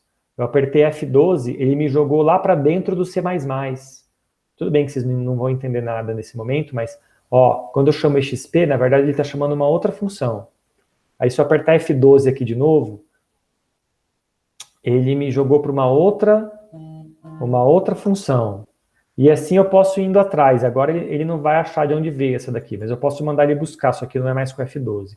Mas eu posso fazer isso, gente, até chegar em aonde é que ele está calculando isso e ver como é que ele faz essa conta. Ou eu posso pegar um outro algoritmo da internet.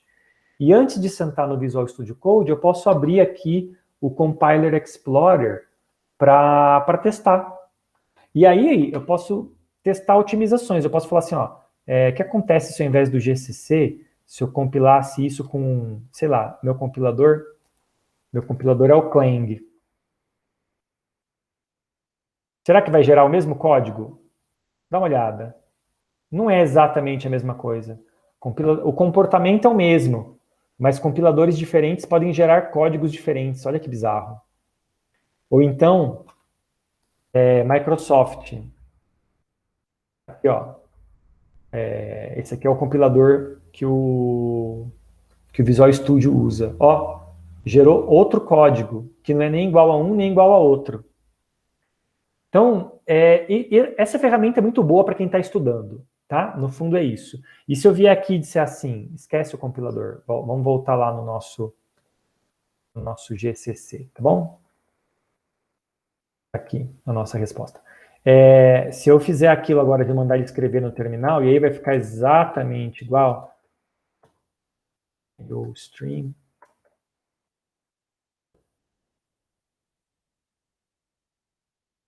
Vou fazer aqui, Alt Y, vou mandar ele só escrever, tá?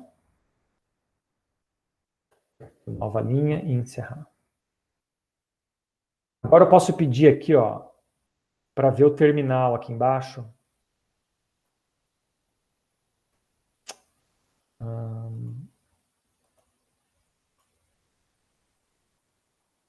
Eu quero que ele escreva para mim aqui, compile e execute.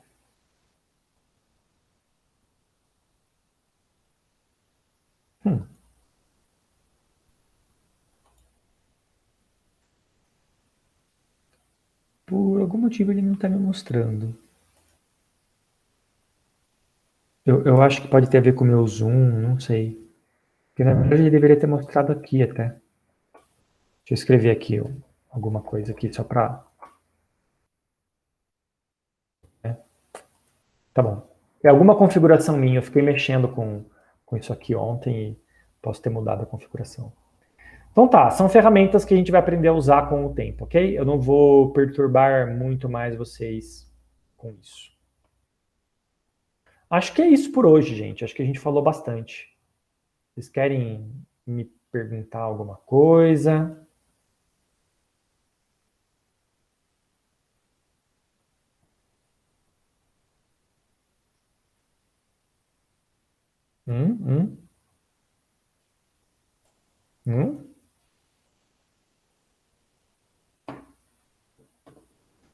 É o que vocês estavam esperando? Quando você está no Visual Studio Code e entra naquela janela de terminal embaixo.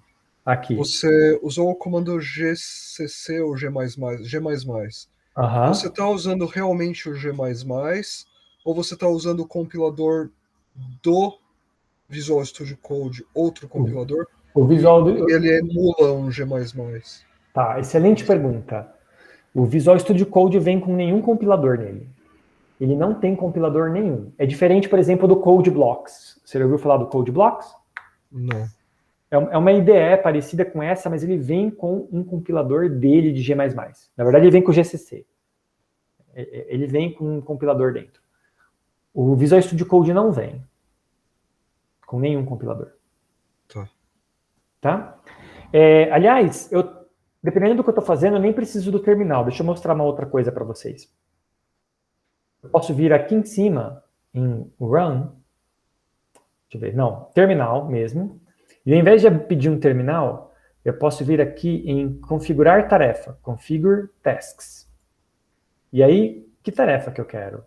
Eu quero que você use, por exemplo, o G++ para compilar o meu programa. É uma tarefa, mas tem outras tarefas. Ou então eu posso vir aqui de novo, esquece essa janela. Posso vir aqui em terminal e configurar a tarefa build, é a mesma coisa que compilar, né? A tarefa padrão para compilar. Aí ele já exclui um monte de tarefas da lista e me dá só as de compilação, né? Eu tenho Clang e G++ instalado. Então eu escolho aqui, eu vou fazer com o... E eu tenho duas versões do G++. Então eu vou pegar a última, vou pegar o G++ 9 aqui, tá? Peguei. Ele gera esse arquivo que eu posso fechar. E se você olhar nas pastas, ele criou uma pasta agora que chama .vscode. Ele cria isso aqui sozinho, deixa lá no cantinho. Okay? Aí, o que acontece agora? Agora que ele criou essa tarefa para mim, na verdade, eu posso vir aqui e dizer Run Build Task, que na verdade tem Ctrl+Shift+B como tecla de atalho. E ele compilou. Aí eu volto aqui no meu terminal, ó, se eu der um ls, programa tá... Aliás, eu vou provar para você que foi ele que compilou, que eu vou apagar esse programa, o executável, e vou apertar Ctrl+Shift+B de novo. Aí eu volto para o terminal. Olha lá. Ele voltou lá. Ok? E aí, isso me permite, inclusive, automatizar uma coisa que é muito importante, que é a ferramenta de depuração, que é para ver o programa executando passo a passo. Como que faz isso, né? Eu venho aqui, por exemplo, em Run e coloco Start Debugging. Vai perguntar, o que você quer usar? Eu posso usar uma ferramenta que eu tenho aqui, que é o mesmo do Windows, mas eu vou usar a que veio com o GCC, que é esse GDB. Bom? E vou dizer, ó, eu estou usando o G++ 9, ele já detectou, coloquei ali. Tá. Na verdade, não aconteceu nada, ele gerou o programa, eu vou fechar, tá? Vou voltar aqui para o terminal. Está pré-configurado. Então agora eu vou fazer. O que é debugar? Ou depurar, né? É olhar meu programa passo a passo. Então eu venho aqui, na linha, e coloco um breakpoint, que é essa bolinha vermelha. Bom? E agora eu vou vir aqui e vou dizer, faz o debugging para mim. Ele compilou e rodou até chegar nessa linha que eu pus o pontinho. E aí ele me dá todas as informações que eu quero. Olha aqui, ó. Nesse momento, a variável x foi criada do tipo double e vale 1. Só que ele não executou essa linha ainda. Então, a variável x ainda vale 0. E a variável y não foi sequer criada. Então, ele tem lixo na memória aqui. Aí eu posso usar esses botõezinhos aqui, ou até as teclas de atalho dele. Então, por exemplo, F5 para continuar. Ele vai para a próxima instrução. Na verdade, F5 era para continuar e terminar, né? Desculpa. Era para ir até o próximo breakpoint. Eu quero esse aqui, F11. Então ele veio para cá, ó. Agora x vale 1, ó. Ele me mostrou ali, tá? E y não foi criado ainda. Aí eu vou apertar F11 de novo. Ele executou. Agora quanto que y vale? Vale aquele valor lá, ó, que é e elevado a 1. Certo? Depois eu vou apertar de novo e ele vai escrever na tela. Só que, na verdade, eu vou até fechar aqui, eu tenho um botão aqui, F11 entra nas funções. e eu tenho que F10, que é só executa. Então, nessa linha aqui, eu deveria apertar F10, na verdade, porque eu quero que ele execute. Se eu apertar F11, ele vai entrar em cada função dessa para ver o que ela faz. O que pode ser legal também, eu posso querer saber o que ele faz. Tá? Então, no fundo, é isso. Esse aqui é o tipo de ferramenta que a gente vai usar bastante para ver o programa funcionando. E, inclusive, eu posso vir aqui e pedir umas coisas bem, bem interessantes para ele, que a gente vai ver nas próximas semanas, que é, por exemplo, aonde na memória mora essa variável x? Qual é o endereço dela dentro da memória do computador? Ele escreve lá para mim, em hexadecimal, que nós vamos aprender a ler também. Qual que é o endereço da memória disso aí? Não é legal? Eu acho muito legal. Então, assim a gente não só encontra bugs no nosso programa, mas a gente melhora ele, a gente otimiza ele com esse tipo de ferramenta, tá? Mas que, de novo, não está dentro do Visual Studio Code, essa ferramenta. Ela veio com o GCC. O Visual Studio Code só fez ela funcionar. Tá bom? Acho que é isso de introdução. Bom, nem toda sexta-feira nós vamos ter encontro ao vivo, mas nós vamos ter encontro ao vivo sempre que for necessário. E sexta-feira que vem é necessário ainda, porque primeira tarefinha, né? Eu vou colocar bastante vídeo ainda para vocês. É bom a gente se reunir semana que vem para pensar mais sobre o assunto. E aí eu vou dar mais alguns exemplos e se aprofundar mais nessas ideias aqui. Tá bom? Tá ótimo. Perguntas? Por enquanto, nenhuma. Me desculpem para quem isso é muito básico, mas tenha paciência que vai ficar legal logo. Vocês viram os vídeos, nós vamos fazer aquilo. Vai ser legal, tá bom? Nós vamos chegar lá. Mas por enquanto é basicão mesmo. É bom para quem nunca viu, pode ser meio chato para quem já fez, mas eu acho importante começar do básico para manter todo mundo falando a mesma língua. Com o perdão do trocadilho, que a língua aqui é C++. Tudo bem? Certo. Nos vemos sexta que vem, então? Ok. Então tá bom, gente. Aí na próxima sexta, dia 27, vai ter aula assíncrona ou não? O calendário eu vou ter que dar uma revisada nele, viu? Se não tinha marcado 27, mas eu acho que nós vamos fazer, tá? Eu acho que essas três, eu acho que todas as sextas até a entrega do primeiro projeto nós vamos fazer. Depois vai dar uma diluída, tá? É como se aqui vocês estivessem com a rodinha na bike, e depois nós vamos tirar a rodinha para vocês andarem sozinhos. Tá bom. Ok? Então tá. Vejo vocês todo dia, se for possível, lá no grupo do Slack, aqui no grupo. Podem mandar pergunta, por dúvidas, me falar o que está estudando. Vamos manter a conversa ativa. E isso incentiva muito quem não pôde estar aqui hoje. Tudo bem com vocês? Podemos fazer isso? Tudo bem. Ok. Podemos. Ótimo. Nos vemos então, gente. Tchau,